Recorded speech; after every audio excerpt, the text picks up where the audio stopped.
Nasa 100,000 jeep at UV Express mula sa iba't ibang bahagi ng bansa ang inaasahang lalahok sa 3 araw na transport strike ng Manibela.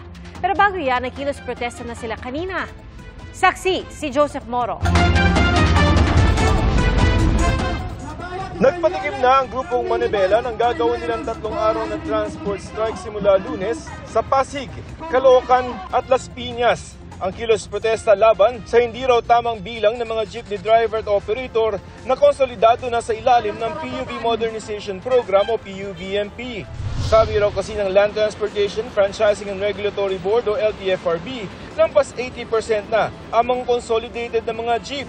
Taliwas sinasabi umano ni Transportation Secretary Vince Dizon na 40% lamang ang aprobadong consolidated units. Yung pinagmamalaki nila na 86%, o yung 43%, marami pa rito yung denied yung application at ibinalik yung kanilang mga papel.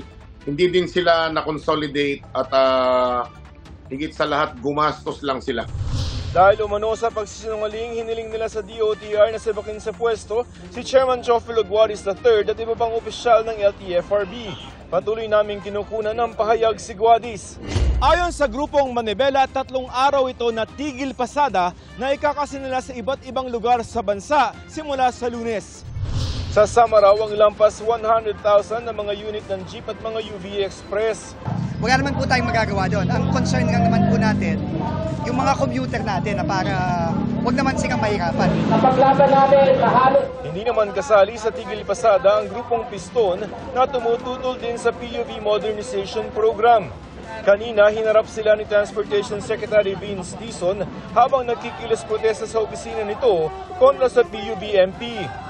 Reklamo pa ng Piston, hindi raw pinapayagang makapag-renew ng kanilang provisional authority ang mga hindi sumunod dito.